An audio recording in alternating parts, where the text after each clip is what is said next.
Hello and a good afternoon from New York. My name is Bart van Ark and I'm Chief Economist at the Conference Board, and welcome to our monthly virtual panel called Window On.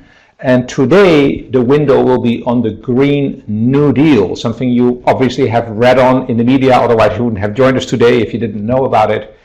Today we're specifically going to talk about the business implications. How should we think about the Green New Deal from a business perspective? But obviously there's a big policy component to it, and we've got a great panel to discuss that. Before I introduce that panel, just want to give you a few quick guidelines to get the most out of this webcast. And first of all, you can ask questions during this webcast, so please do so. There is a chat box there. You can put in your questions. You can do that anytime during the webcast. They will come up on the screen here. We'll weave them in during the webcast, so don't worry about that. Do it anytime you feel there's a need for you to ask a question. We have a few slides during the presentation, not many, but if you want to download them, if you want to share them with your team, then please do so. Just click the file download button. Sometimes you may want to see full screen to see the slides better. You can do that by clicking the four arrows at the top right of your screen, and if you click them again, it goes back to the original presentation mode. At the end of the webcast, there's a brief evaluation. We always like to hear from you. It's only taking you 1 or 2 minutes, but it's very helpful to hear from you. And then, of course, we will make this program available on demand a little later on, probably about 48 hours after this webcast. And then you can share it again with colleagues. Also, some of you may be joining and are eligible to credits. Those are CPE credits today. If you are eligible, then please make sure you type your full name, email address in the space that will be provided. Have to click OK on 3 pop-ups that will appear during the program. Stay online for the entire webcast, and of course, they will only be available for the live participation in the webcast. Now, before I'm going to go a little bit more into the theme, I just want to introduce the panel, because this is a topic, like any topic in a panel, you can't do it on your own. So here we are again today with a great panel with experts that can look at this from very different directions. First, I'm going to welcome 2 of our guest panel members, which are with us virtually. First of all, there's Denise Naguib. Denise is the VP Sustainability and Supplier Diversity Global Operation at Marriott International. She's also a member of one of our Sustainability Councils, so we've known Denise for a long time and she's known us. It's great to have you on to talk from a practical business experience on how you deal with some of these issues in the Green New Deal. Welcome. Thanks, Bart. Happy to be on. And then we're joined by Josh Freed. Josh is the Senior Vice President for Clean Energy Program at Third Way. Third Way is a policy research think tank in DC, doing a lot of policy research around the economy, around education, around security, but also around clean energy, of which Josh is the head. So Josh, we're really going to benefit from you today to really look at it from a policy perspective and help us understand how business can translate the policy action, the policy ideas into concrete action. Thank you for joining us today. Great. Thanks for having me. And then on the right of me, on the left for you as viewers, is Paul Washington. Paul is our fresh new Executive Director in our Environment, Social and Governance program here at the Conference Board. Formerly, he was Deputy General Counsel and Corporate Secretary at Time Warner. Great to have you on. This is our first time joining on the show. I hope there will be many more times to come. Looking forward to it. Thanks, Bart. Great. Okay, so let's set the stage a little bit here before we go into a discussion, because what is this Green New Deal about? But more importantly, why at the Conference Board are we talking about this? So as you all know, several congressional Democrats have been supporting this major, what is basically an economic stimulus package labeled the Green New Deal to help combat climate change. Obviously, this is in reference to President Roosevelt's domestic programs to rescue the country from the Great Depression. Similarly, the Green New Deal is also a very ambitious program. It aims to radically change not just the environmental environment, but also the economic and political and societal organization around it in order to save the world from environmental disaster, if you like. The core of the Green New Deal, we'll discuss it very extensively today, but just to be clear, it's to mobilize natural resources to bring US greenhouse gas emissions down to a net zero goal. We'll talk about it a little later. And that's done by basically trying to meet 100% of power demand in the United States by 2030 through clean, renewable, and zero emission energy sources. And that will be done by things like, a creation of a national energy efficient smart grid, the decarbonization of manufacturing and agricultural industries. Now, the idea of a Green New Deal is not new. Actually, I looked it up. It was the first time coined by Tom Friedman in the New York Times back in 2007, so that's more than 10 years ago. But it received a lot of new energy in the presidential campaign that is beginning to heat up, now pun intended on that, and a lot of the presidential candidates have been adopting the Green New Deal or significant parts of the Green New Deal as part of their campaign. So why are we paying attention to that here at the conference board in our Window On series? I mean, at the conference board we try to be non-political, and if we talk about policy we try to be bipartisan. And frankly, the Green New Deal is actually a highly politically divisive proposal because the core idea, as I mentioned earlier, has been loaded up with a lot of suggestions around economic, social, political aims, and some opponents to this have been labeling this as being polarizing or sloganeering. Some feel that it smells like socialism, but nevertheless we think it is important to pay attention to it. Why? First of all, it's highly unlikely that there will be a political majority for the entire plan and turn that into legislation. And frankly, it was true with President Roosevelt's proposal at the time too. The New Deal wasn't a very widely supported kind of program.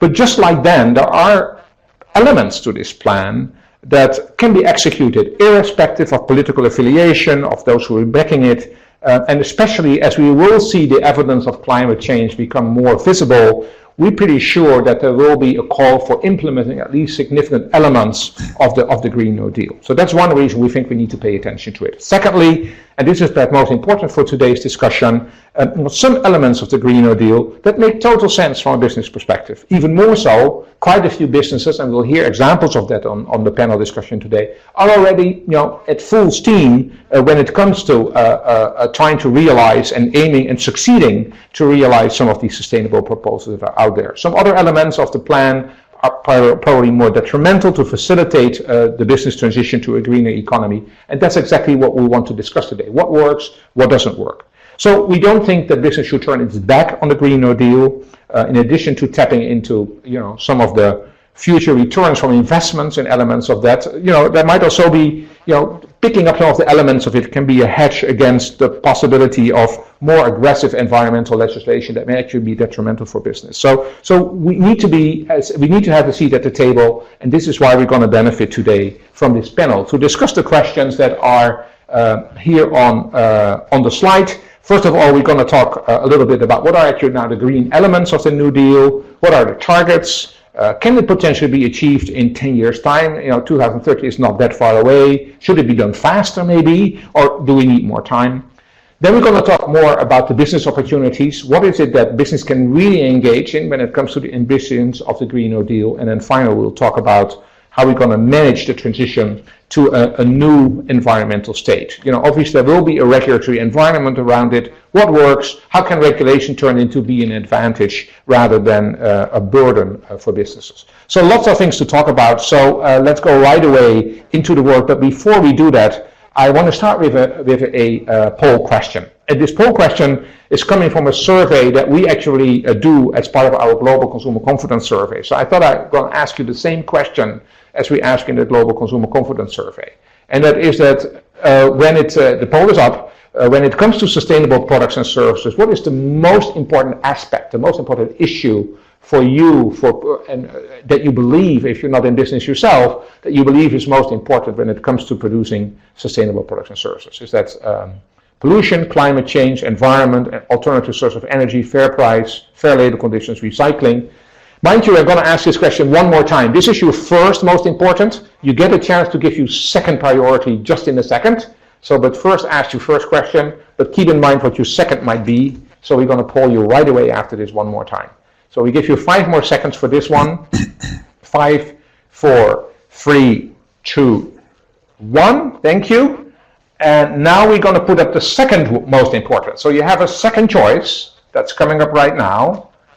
That's 1B. Okay, there it goes. So now you pick the first one. What would be the second one that you're going to pick? And we're going to show you the results in a minute side by side to see how your responses are coming out. So let's give it a few more seconds for you. You've seen this before. Let's give 5 more seconds. 5, 4, 3, 2, 1. And it should be possible now if the technology works. Here it is. Fantastic. Thank you so much, team, for doing this. You can compare the most important responses, which is at the top of the screen, and the second important response is at the bottom of the screen. So we see that the most important is environment. The second most important is climate change. If you see among the most important, some of you also picked climate change. So it's a little bit of a switch between climate change. But they're quite interesting also, some of you picked as the second most important alternative sources of energy as being important too. So let's review some of this. And Denise, I thought I'd start with you here, because obviously at Marriott, you are in the business of producing sustainable products, particularly sustainable services when it comes to hotel services. So when you see those responses, you think about what your customers need and you think what you are doing. How would you respond to the priorities that our respondents are setting here? And is that in line with what you find with the respondents from your customers? Yeah, no, good question, Bart. I think what's interesting here is since environment is such a big category that I think a lot of people maybe use that as the all catch-all, right? So it does encompass a lot of these elements within climate change, recycling, and all the elements within it.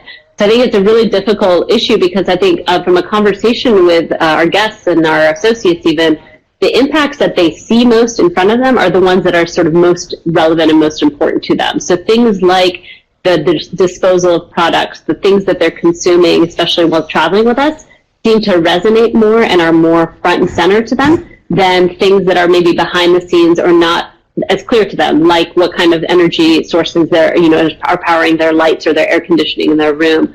So it does vary based on sort of the perspective of what they're experiencing. Now, from a home environment, it's a different thing, but because they're engaged with us in a different way when they're staying with us or when they're traveling with us, I think the main point is that the most visible pieces are the ones that resonate and are most impactful to them. And for us as a business, the ones we address and want to really ensure that we communicate. The things that are happening behind the scenes, we communicate to them, but it's a lot less tangible, right? So it's a lot more challenging for an individual traveler to actually have that sense of what are we doing or how can they be involved.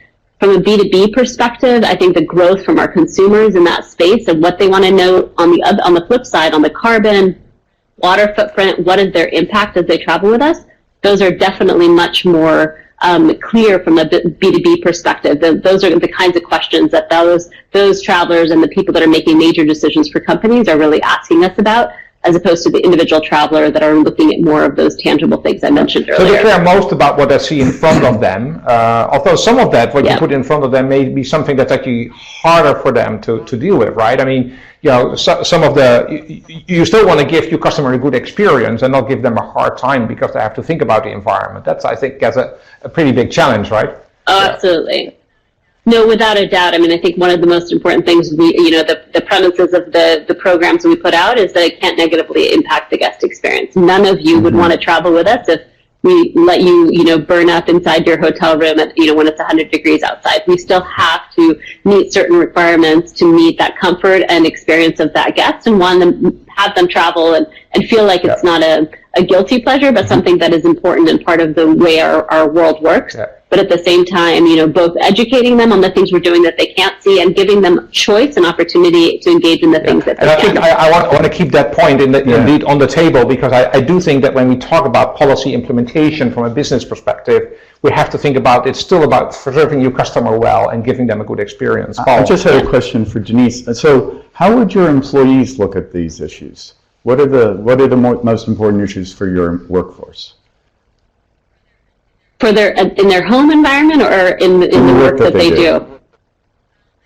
I think it's a lot of it would be about what kind of things are we doing that are going to impact the change in their work. So, for example, if we're asking our housekeepers to do something differently, how does that really, what does that look like? They may be philosophically bought in, but if it really is changing or making their work harder or more challenging in what they're doing, then ultimately that's not a win for us either. So I think from their lens, it's usually about how's it going to impact me, right? It's all about am I going to have to do something different than I've always done? Is it going to make it easier or harder for me to do that? And seeing that benefit. So some things housekeepers, for example, get right behind because it's easier for them and is a benefit that they are proud of and value. I think it changes in terms of their home environment, but I would say from, the work that they do every day, same with the, culinary team, kitchens, food and beverage, all of these different aspects within the hotel. If it changes the work that they do to the betterment of them and the way that they flow and to allow them the opportunity to serve the guest even better, then great. I think those are all positive. We do actually find when we do our employee engagement surveys and our C-suite challenge surveys, we do indeed find that actually sustainability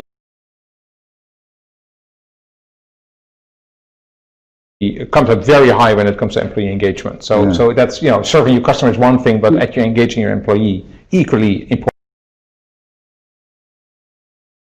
So let's quickly move on, guys. Let's go to the next slide here, slide number 6.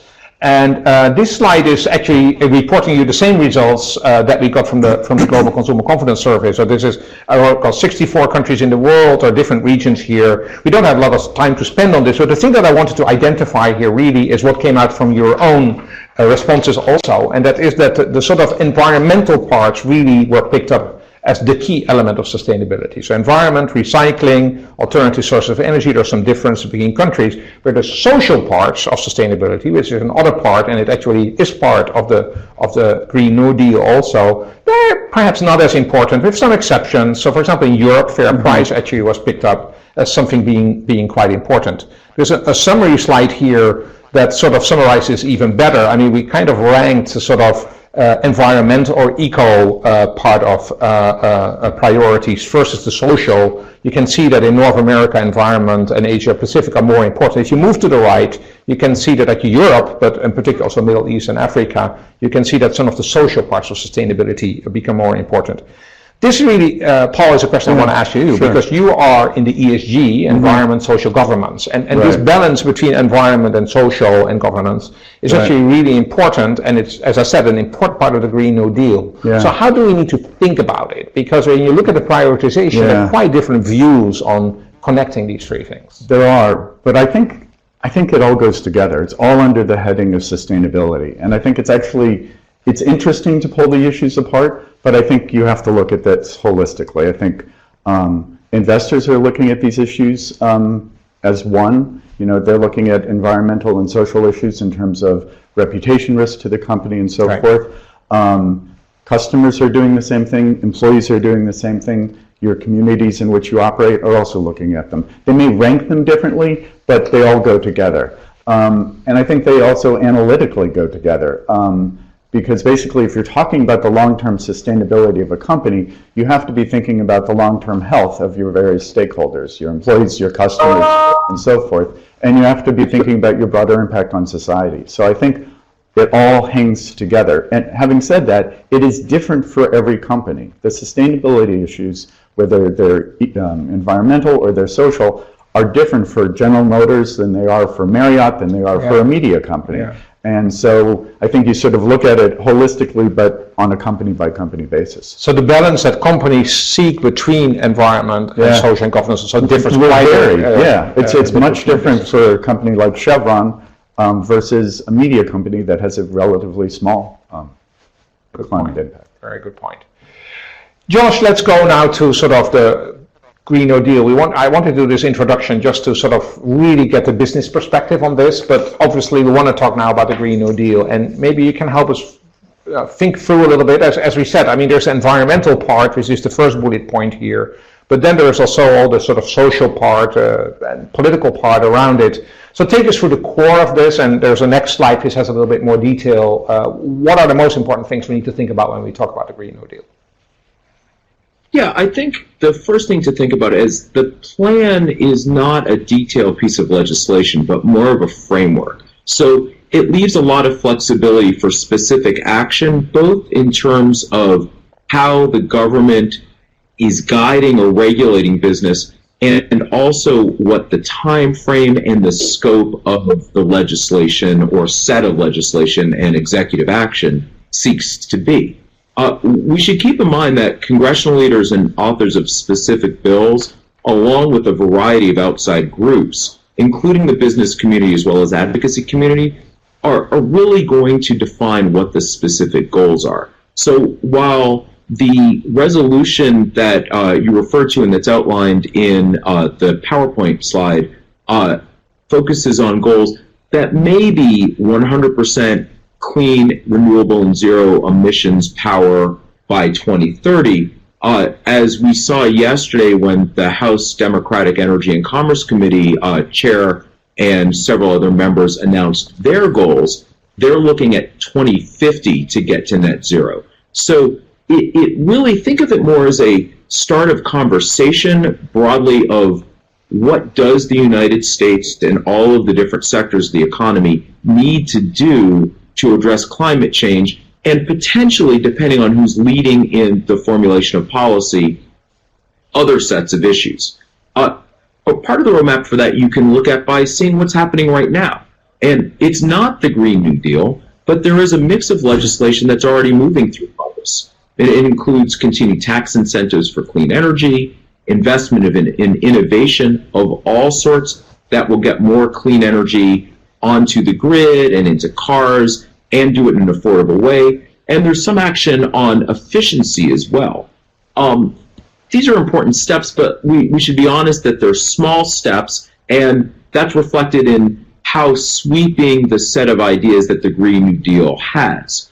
Other ideas that we're seeing from the states, just as you alluded to with the New Deal, which was informed by a whole variety of actions that happened in the states earlier, are sector-by-sector performance standards, investments in communities and infrastructure, including industry and transportation networks, and refreshing manufacturing in the United States. And how do we get more of it, and how do we ensure that it's both clean and competitive? And so we're going to have to see how this all plays out and what ideas in the Green New Deal inform policymakers and inform decisions by business, and what takes longer or does not get included in the climate action component of whomever is setting the agenda over the next 2 years. So I think what's a little bit hard for us human beings is that we see sort of two narratives in DC, right? I mean, one is sort of the political campaign narrative. It's this big visions. Obviously, that's what the candidates are talking about. So Green New Deal, and this is going to be a completely different world. And then the other narrative is that, there is this issue of climate change, and most people would believe that this is impacting us on an everyday basis already, and is going to impact us more. So some stuff needs to be done. And it's hard. How do you believe we can make sure that we're not sort of being blinded by the big political campaign rhetoric, and not at the same time buy into some of the key elements of the plan that are important to push forward?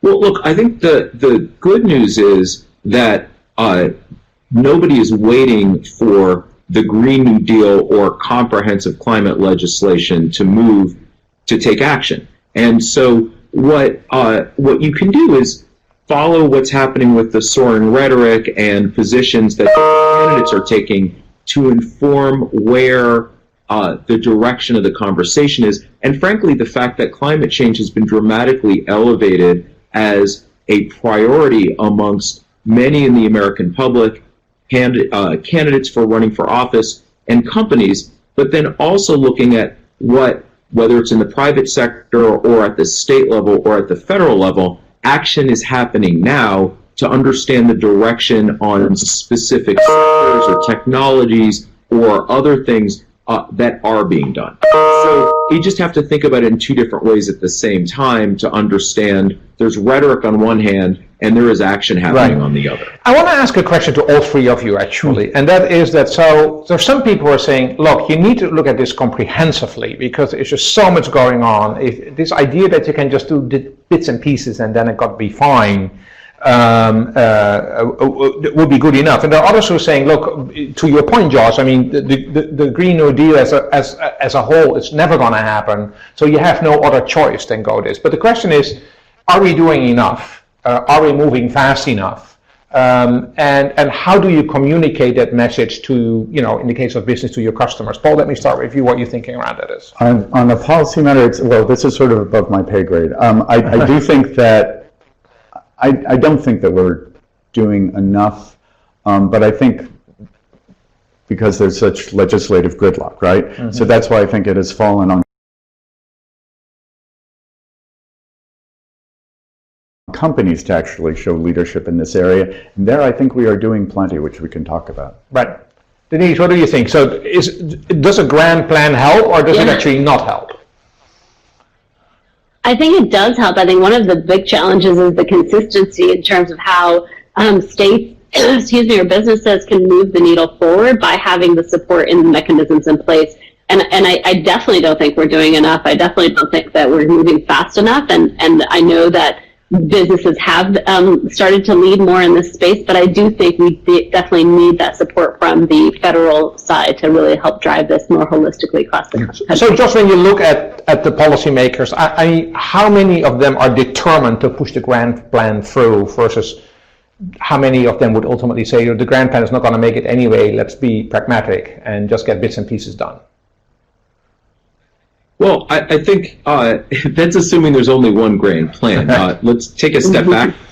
And I think the first question is, how many policymakers believe that we need to have some comprehensive set of action to address climate change? And within the Democratic Party, there's unanimity. And it's very clear the only questions are important, but almost details of how quickly do we do it? Is it getting to net zero that is 100% clean by 2030 or 2050? What is the policy? Do you use standards? Do you use a carbon price? So from a business perspective, you have one of the two parties of government making it very clear that there needs to be very significant action. And even a 2050 timeline, that's 30 years. That's very quick. The Republican Party is much more divided on the issue, and I think it unfortunately also fuels a lot of the uncertainty for the business community in trying to figure out how quickly is the government going to move, and then what are the rules that business needs to play by? Because in the interim, states are acting, and if you are a multi-state company, you know that you have to somehow rectify the actions that California are taking and that Louisiana or Texas may not be taking. And so it does put companies in a particularly difficult place, especially when they're hearing from their customers and the broader public that there's an expectation for action. Yeah, and that's a great transition to actually the second segment, because we're really talking about the business opportunities. And Denise, again, I want to start with you here, because, as a business where you're operating across the country, you're dealing with 50 states, to Josh's comment, states are moving forward, and in many ways much faster than the federal government is. So talk to us a little bit when you when you confront all these plans that the federal but also state governments are coming with. How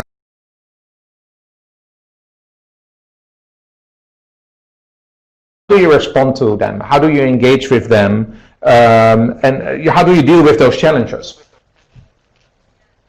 Yeah, so obviously we have a lot of stakeholders. We have 7,000 hotels in 120 countries, but over 5,500 of them are here in the United States. So it's a really important area for us, and obviously we definitely want to be respectful of the pathways that the government is laying forward. But to the point of the states, they are absolutely moving forward.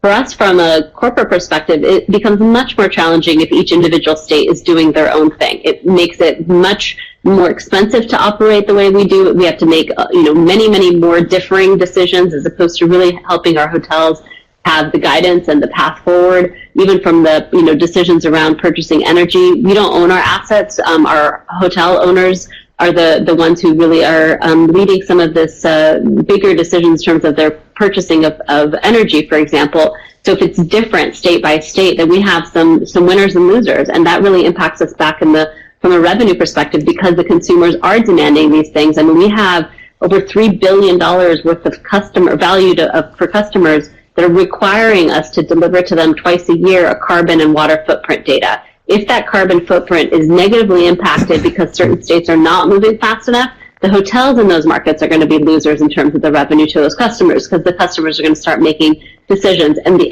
economies in those states and those cities are going to be impacted because with that revenue for the hotels and the big meetings are all kinds of additional revenue points. So it is really a challenging space if the states are the ones kind of leading as opposed to more universal efforts around the federal. Don't want states to slow down in any way, but I think the universal approach is critical for us from a business perspective. And again, not just managing within this United States here, but then across the globe. How do we ensure that we are effectively helping and guiding our hotels to make the right decisions, to take the right pathways, and delivering to customers what they need?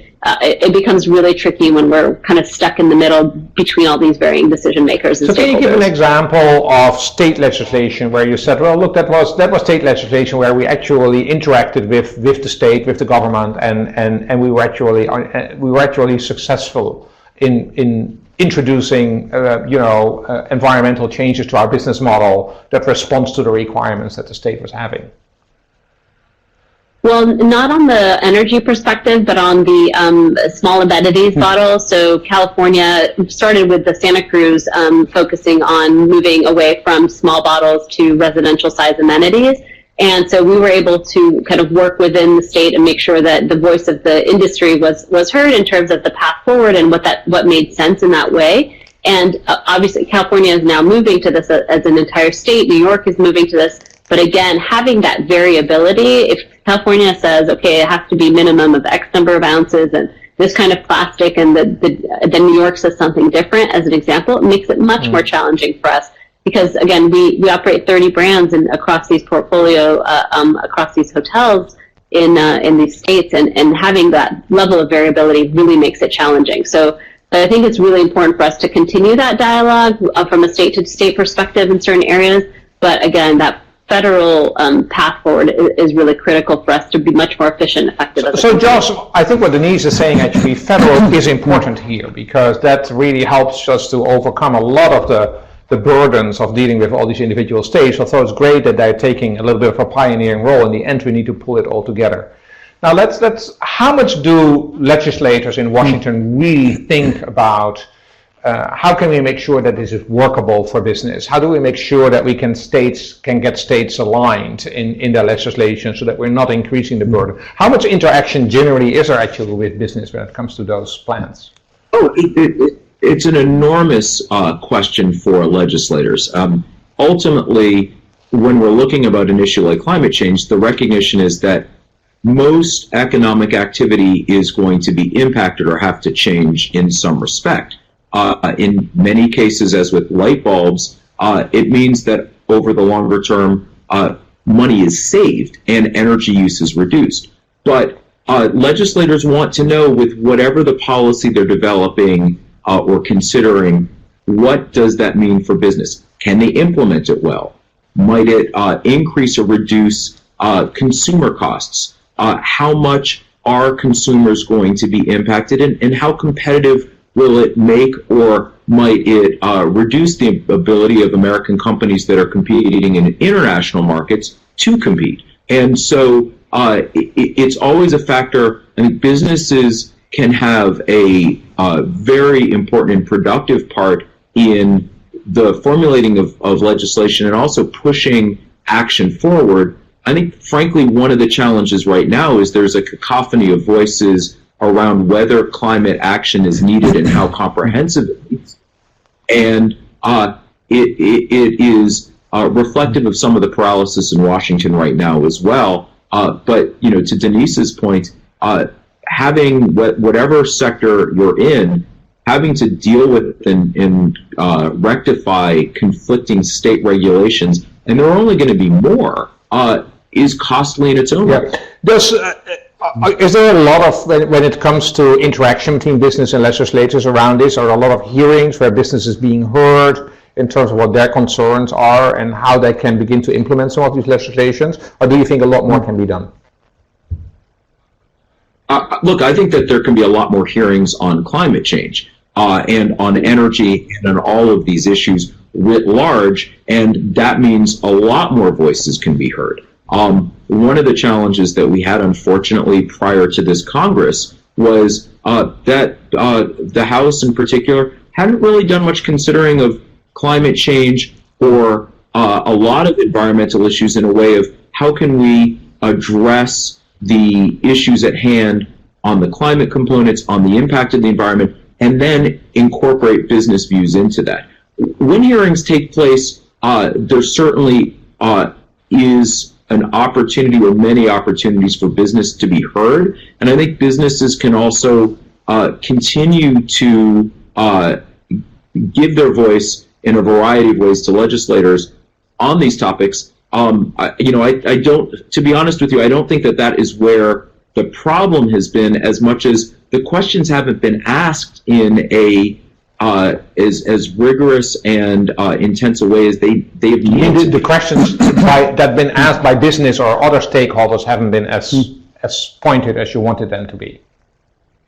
Well, yes, and I think, look, in Congress prior to this year, it hasn't been a priority, and climate in particular, which obviously is the goal of the Green New Deal, or what it's trying to address, is just not a priority of this administration. It's not a partisan statement. It's a statement of where this administration is and what they're doing. And so as a result, I think it's presented a lot of challenges for those of us in the advocacy and think tank community, but also for businesses that are trying to grapple with climate change, to find avenues to engage the federal government and say, states are moving, places overseas where we either have assets or trying to compete are moving, and we need a federal response that addresses climate change and gives businesses certainty and room to operate. There isn't the venue that is needed. Basically what you're saying is that in a way, business should be even more proactive to formulate their needs and their requirements in order to get the legislators to move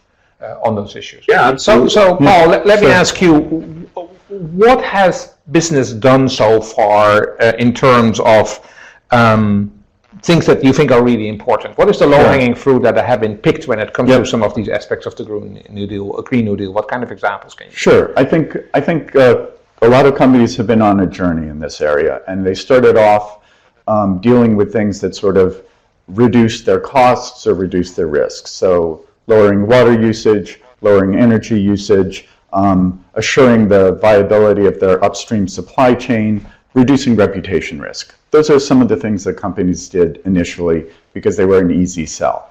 Now companies, I think, have moved on and are different stages after that. Some of them are seeing sustainability as being key to attracting and retaining talent, and also as a source of product innovation. I mean, just look at Adidas's sneakers that are being made out of recycled plastic from the Pacific Ocean. I mean, at Time Warner, for example, one of our sort of sustainability principles was creating diverse content for diverse audiences. So we created a mini incubator, sort of VC fund, to create opportunities for diverse storytellers to get their stories out there and produce some award-winning content. So some companies are seeing this as really a source of product innovation. I think the next stage for a lot of companies is when sustainability becomes core to their strategic planning, and it's really integrated. And probably the ultimate phase for a lot of companies, which we're starting to see, is it becomes part of their identity. And that's when you have what's called a purpose-driven company. So I think companies are at different stages, not being prescriptive that everyone has to do the full journey, but I think companies are on that journey. So Denise, let me ask you, this is a great description of the journey. So where would you place yourself on that journey? And what's the low-hanging fruit you have picked, and what is the higher-hanging fruit that you would like to pick and where actually government could help you? Yeah, really interesting. So for about a decade, we, on the Marriott side, before our acquisition with Starwood, had really essentially two primary goals, energy and water reduction, and those were the two goals that were set forth for the company. And in 2017, we launched our new sustainability and social impact platform as part of our acquisition with Starwood. That became, a portfolio-wide effort with, 30-plus goals around everything from human trafficking to volunteerism to carbon and responsible sourcing. So to the point Paul just made, it really did. We went far beyond the initial set of goals and on our journey, and really setting a much broader perspectives for the company on what we should be tackling and focusing on, both within our own building, sort of to the point of what's happening in terms of the reductions and things like that, but also far beyond what's our role in society and impacting things like trafficking and the products that we purchase, etc. So I would say we're definitely on the journey. The other piece that's really been interesting is in terms of the branding. So for the first time in the last 18 months when we launched the new platform, it had its own branding, and the branding of Surf 360, doing good in every direction, is now very much resonating as a parallel branding within of the company. So it's much more visible than it's ever been, both internally and externally. Our customers say, "Oh, I've seen the Surf 360 things that you guys are doing." So they're relating back to our company from our sustainability and social impact platform. So while I won't say that we're kind of at the fourth level that Paul mentioned in terms of the journey, I think we're definitely working through there between the governance structures and the focus. So I definitely think we as a company have definitely shifted. I think the last comment in terms of embedding it within the strategic planning of the company is definitely a path that we are very much looking forward to. And I say from my peers at other companies are also hopeful that very much is part of it, because if it's continuously sustainability is a silo as opposed to a way of doing business, it becomes a much more challenging path forward for everybody. That's a great point. And there's a good advantage to embedding it in your strategic planning process, because it requires you to take a long-term perspective and not just a short-term perspective. Right. So there's sort of a very tangible benefit that companies can realize by doing that. Good, great. So let's move on to the last topic, and that's the transition. We already obviously talked a little bit about the transition, but the question, we need to be a little bit more specific on how we're going to get from where we are now to where we want to go. And again, I want to start this section with a poll question. And again, we're making use of our Global Consumer Confidence Survey, and we're putting up this question should be coming up right now. And again, we're asking this question twice, so it's a first and a second choice. This is really about who are the important players. What is the most important type of organization that really, in your view, should care about global sustainability? Is a major player? Is that the UN or other international bodies? Is it national or state, local governments?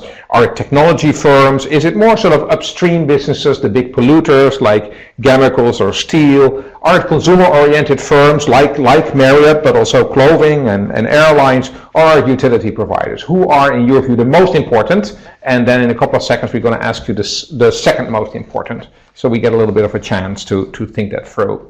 So we give you sort of 5 more seconds for this one. 5, 4, 3, 2, 1. Okay, that's the first. And now you ask exactly the same thing. And after your first choice, who would be the second most important institution that needs to pay attention to this? Good. And then we see responses coming in. This is technically great, guys. Thank you so much. So we give it a few more seconds. 5, 4, 3, 2, 1. Okay, and now we can see the results together. It's great. So the first is very, very clear, and that is that all of you sort of say this is really national and local governments that need to take care of this. When it comes to the second most important, it's a little bit more mixed. Some of you then say, okay, international really needs to step in. There needs to be more coordination here. Some of you are saying, actually now it's business, and particularly upstream businesses get a lot of responsibility here. I want to show you the responses, which we can see from the next slide. If we can show that we got from the Global Consumer Confidence Survey, very much aligned with what you've been seeing here. Again, government absolutely number one. In some cases, we actually saw that technology came globally up at second. Some countries that was more important, Asia Pacific, for example, but also in the case of North America, this was number 3. UN and international bodies number 3, so very much aligned with what you were saying. And then down the road you get a little bit more the utility providers, you get some of the upstream companies, and then the downstream companies a little less. I want to show you one more slide, and then I'm going to ask you for some comments on this. We also asked, how do you think they're actually doing? So one thing is what you expect them to do, the other thing is, how do we actually think you are doing?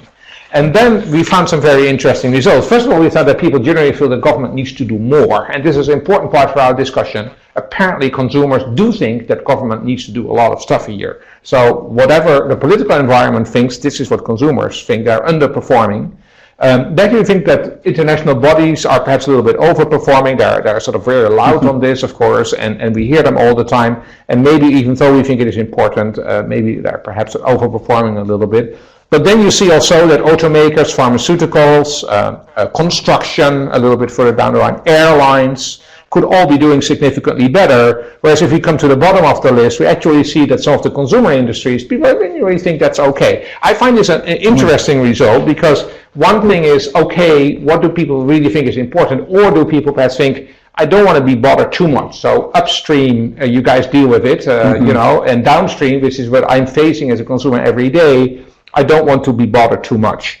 So I'd like to get your comments on this, Josh. I want to start with you here.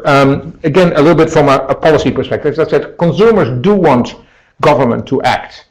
They also seem to be willing to pick up some of the cost, but only to some degree. So the whole question in this transition is, of course, there is a bill associated to this. Business, of course, wouldn't want to pass on too much of the cost to the consumer. But the legislator is playing a bit of a role in here. Then there's this whole issue that I'm surprised about, that I also want to have your comments on, is the carbon tax. If there's one thing, so I'm an economist here, and I'm saying if there's one thing that's going to work when it comes to taxing environment, or that is have a tax. Actually, there's been a survey among economists, 98% of economists agree that carbon tax is the most effective way to deal with this. It's not turning up in the Green New Deal at all. It's not being mentioned there. So let me ask you the question, how does legislation think about this when they see those results? How can they make sure that, you know, business does the work, at the same time there's a regulatory environment that is manageable, and also this question about why does carbon tax not pop up here? Yeah, so let's start with the carbon tax first. I think that from the perspective, there's a wide variety of ways a carbon tax could be developed and implemented. We've seen some places, including the European Union and in California, where a price on carbon has been put in place and is effective in part, more or less, depending on the location, interacting with a whole variety of other policies. The challenge starts to become with how much is the carbon price viewed as the tool or the means that needs to be emphasized, or just one of the tools. We've seen, particularly in places like France, where President Macron tried to impose what's essentially a carbon price on diesel fuel and gasoline, spur widespread protests. We've seen in Australia voters in part reject a government because of action on climate change and pricing carbon. And the reality is politicians around the rest of the world are paying attention to that.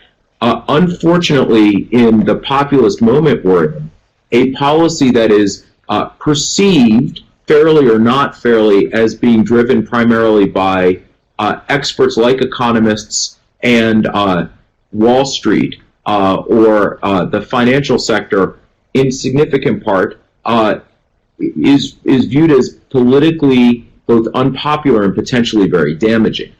That's part of the reason why it's not in the Green New Deal.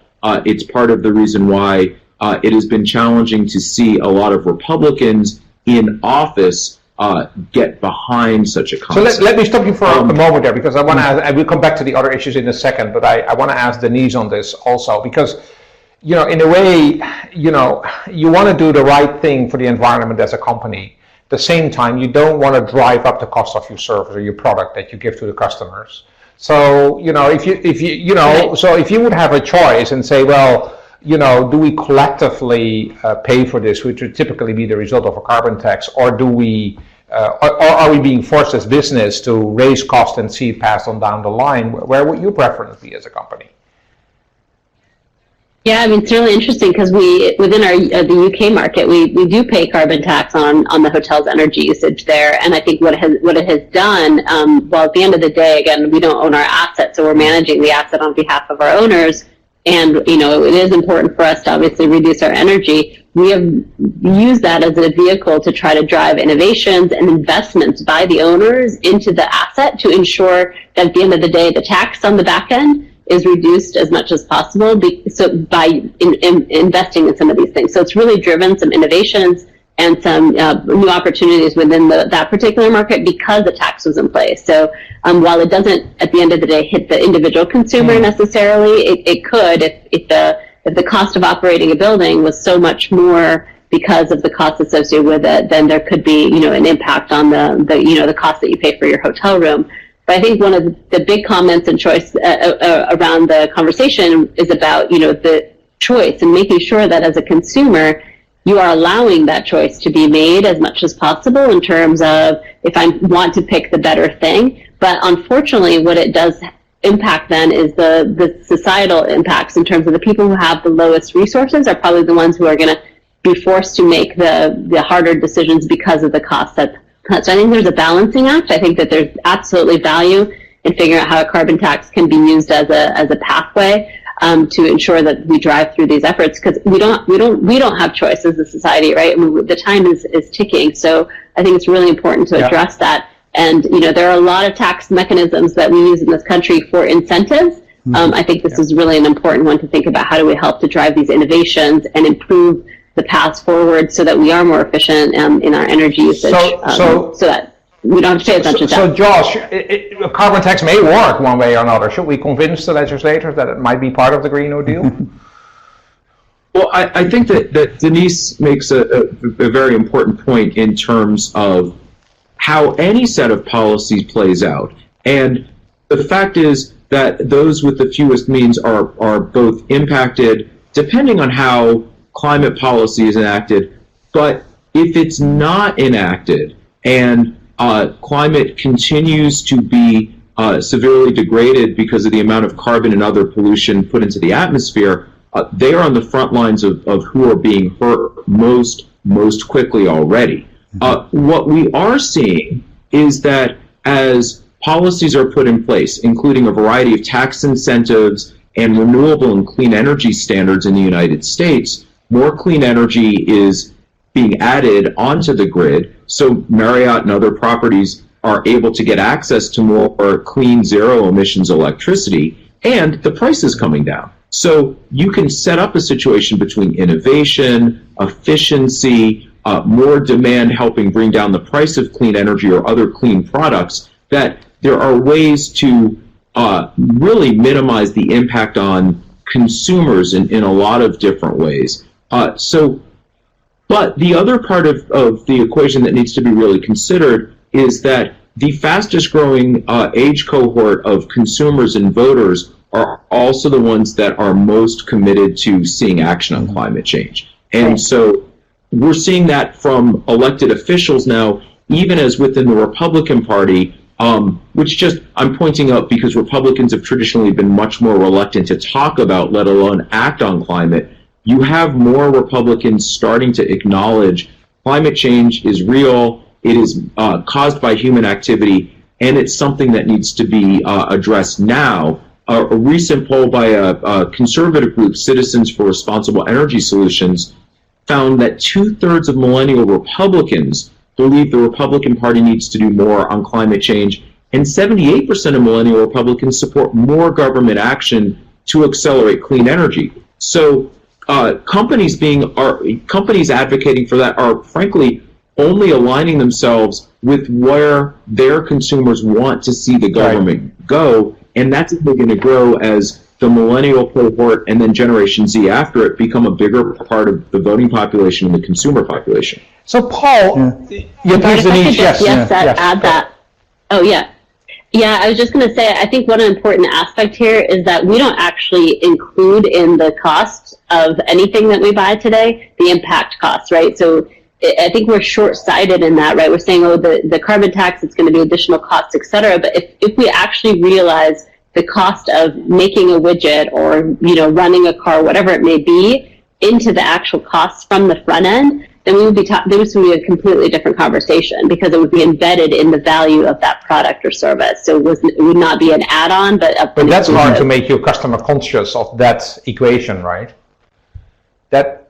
No, absolutely. I'm just saying it's societally, right? Like we don't actually embed those costs into the value, right? It's not part of how we operate. Sorry, Paul, you were going to say something. No, Paul, I wanted to ask you, and we're approaching the top of the hour, so we need to begin to wrap up. Our colleagues at the Committee for Economic Development, they just did a book on smart regulation, and they define smart regulation as fewer, slimmer rules which keep the economy advancing between the guardrails towards public interest. So if you take that sort of definition as a good definition, sounds great, but now you have to apply it to the concrete discussion we had a minute ago about how do we deal with the regulatory environment around this Green New Deal initiatives, and how are we going to implement them, and how do we live up to this smart regulation concept?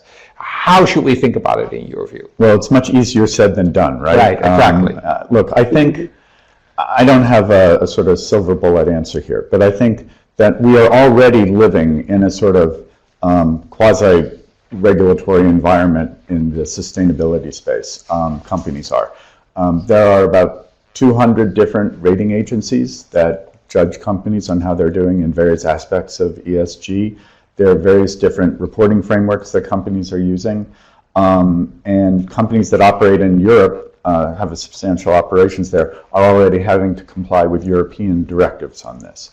So we've already got a fair amount of regulation out there, sort of informally, if not formally, and it's kind of a mess, frankly. It's hard. It's like dealing with conflicting state regulations. So I think one thing that companies really should do is to tell their sustainability stories effectively to policymakers. We've been focusing, if you look at most companies' sustainability reports, which are about 151 pages on average in length, which is kind of crazy.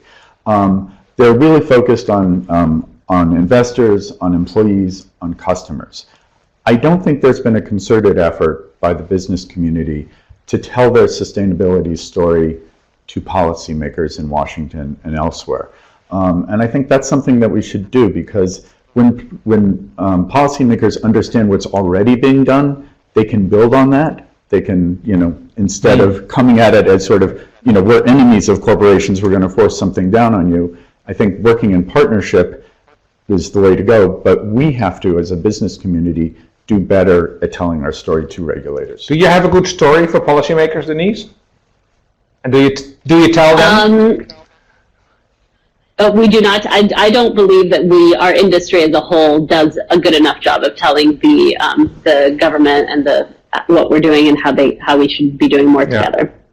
I think that's definitely a gap from the business lens, from at least. And then, Josh, I think you just said a minute ago, you also think that those narratives that Paul is referring to, the better stories, to convince policymakers how important it is that they coordinate legislation, that they help states to, harmonize it across states. Those stories need to be better told. You missed that on the Hill.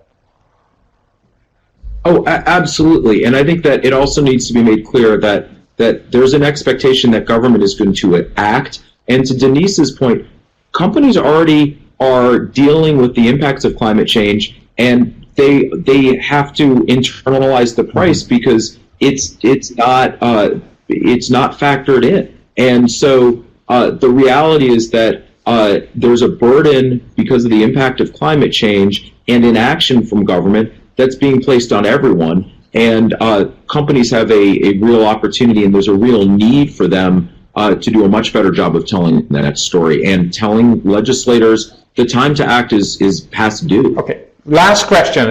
I always like to have a bit of a fun question at the end. And you only have about 20 seconds to answer it. So, Paul, I'll start with you. And it's basically, so this net zero emission target, is it feasible in your mind? Is 2030 a good target to set, or should we actually go to 2050, as Josh mentioned earlier? Or would you say there's a whole other way we have to think about this? I am going to duck this one. Okay, good. I'm only in my 6th week here. I have literally no idea. Okay. Denise, you're not at your 6th week in Marriott. I know that. Yeah, I'm now 6 weeks in. I mean, if the reports are telling us we've got 12 years, I can't imagine why we want to put a target beyond the 2030 to make this happen. The time is now. The time is now. Josh, would you agree? Or are we going to go to 2050? That's more realistic. I think to eliminate, to get to net zero carbon emissions across the entire U.S. economy, 2050 is the drop dead date. If we can do it more quickly, we absolutely should, and government needs to be much better at setting a standard and pushing everyone and giving everyone the tools to do it. But we got to get there by 2050 at the absolute latest. Great. Well, thank you so much. I mean, Denise, Josh, Paul, thank you so much. It was a really good conversation and very characteristic of the way that we like to run our Window On programs, to have this sort of high-level discussion and debate among these important topics. So if we go back to the slide presentation, indeed, we're taking a 1-month break. That's our vacation in August. So we're going to come back in September, last Wednesday of September. The topic then will be American manufacturing, and whether manufacturing in America is really making a comeback. There's a lot of talk about it, that we're doing all this reshoring. How real is this, and what is really happening? And again, we're putting a great panel together here. And I find there's some resources related to this webcast. I mentioned the book on smart regulation. There's some good work coming out of the ESG Center on integrated reporting. You can click, if you click on this, you can find it.